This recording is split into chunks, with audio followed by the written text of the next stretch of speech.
Tänään huolletaan DTS5 niin sanottu ratchet-mekanismiin perustuva vapaaratas ja samalla päivitetään se astetta parempaa.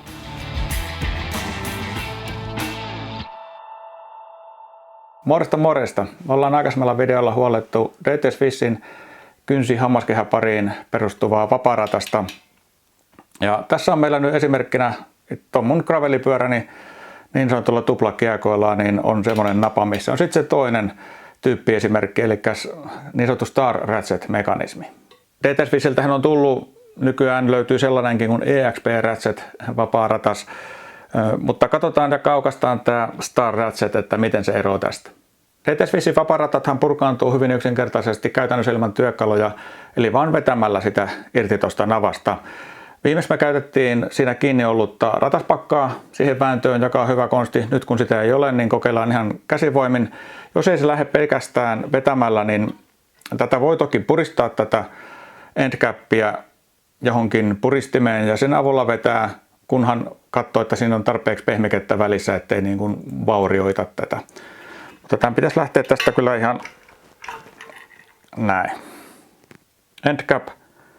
Sitten on tämä vaparattaan runko ja sitten tulikin tuo hammasratasmekanismi tuolta näkyviin.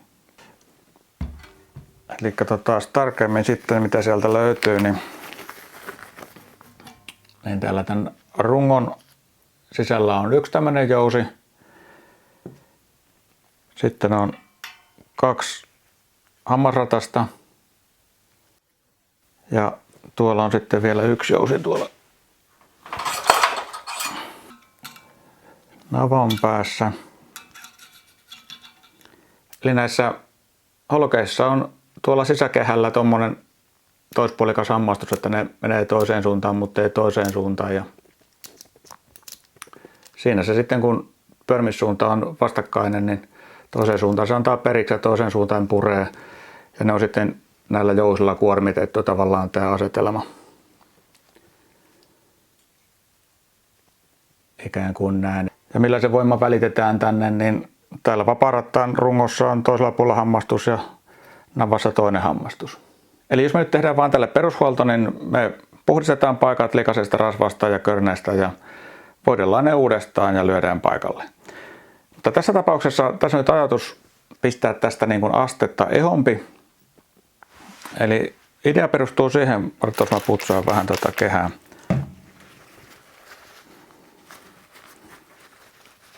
Näytän samalla mitä täällä mun päivityspaketissani on.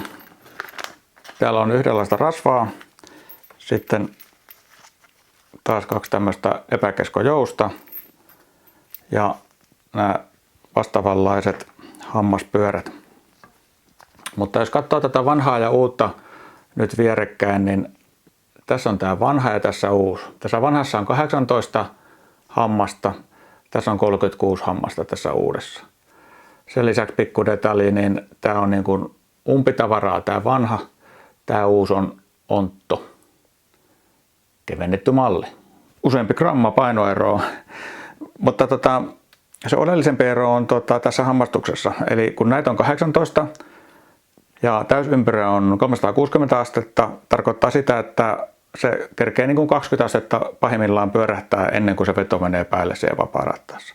Tässä kun niitä on 36, niin se tarkoittaa, että 10 asteen välein se veto aina ottaa kiinni, kun puolinta painetaan.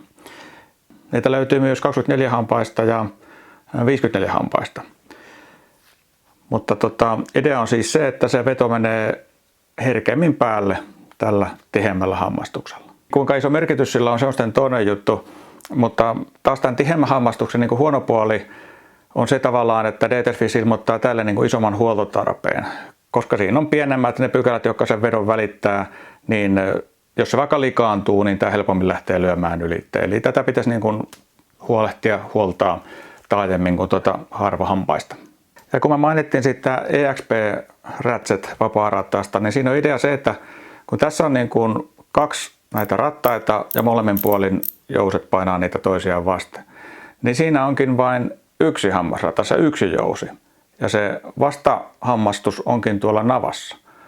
Se on EXP Ratchet. Mutta pistetään nämä vanhat ilut nyt tänne pussiin, ettei sekoiteta. Nämähän on siis ihan toimivia, ei tässä mitään vikaa ollut sinänsä tässä systeemissä vielä.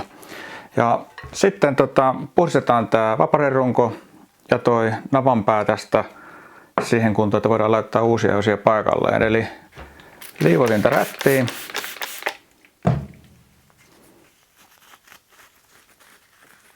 Ja pyyhitään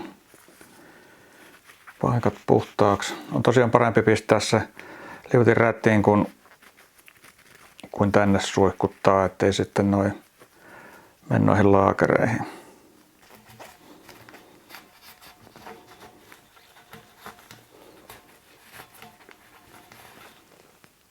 Tuo navan päätytulppa, samoin kuin tuo holkki, mikä tulee tuonne akselille, voidaan voidella ihan tällä Universal Creasella, millä sitä toisen mallistakin napaa voideltiin, mutta sitten kun mennään tuohon itse mekanismiin, niin siihen on oma rasvansa ja ihan syystä. Tämä Special Grease on tosiaan vain ja ainoastaan tähän ratchet-mekanismiin tarkoitettu. Ja sen viskositeettihan on oikeasti aika tärkeä, kun ajattelee, että sen pitää tietysti olla voideltu, ettei tämä kulu ennen aikaa, mutta taas jos se niin kuin vaikka kuivaa tai jäykistyy, niin sittenhän tämä hirttää kiinni ja jää tavallaan niin kuin veto päälle, vaikka kammet ei pyöri. Eli kannattaa käyttää niitä aineita, mitä on suositeltu. Onhan tämä hurja 20 gramman pakkaus maksoi, oliko se 12 €, eli tuleeko siitä nyt sitten 600 € kilo, että onhan se sillä lailla ajatellen joo. Laitetaan nyt oikein siveltimellä, niin saadaan semmoinen tasainen ohut kerros. Sitä ei tosiaan saa laittaa niin kuin kasapäin. Voidellaan nyt noin jousetkin.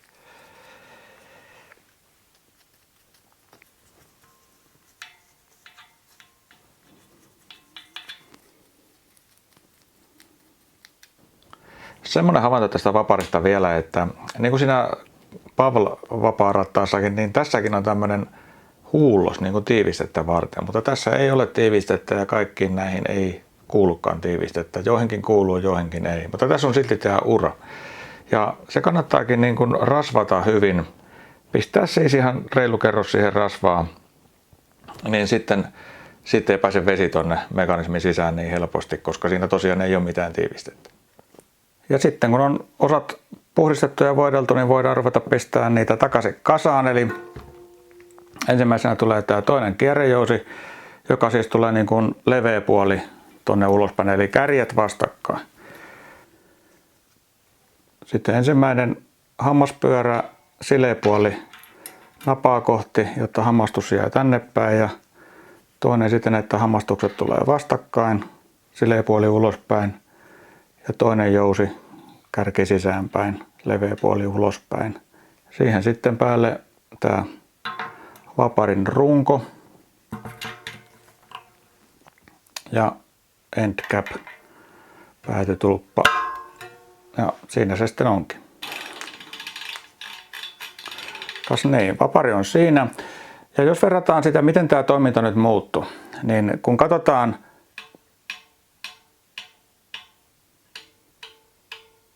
tuommoisilla asteilla se menee niin kuin veto päälle. Verrataan sitä tuohon vanhaan. Mä otin siitäkin klipin.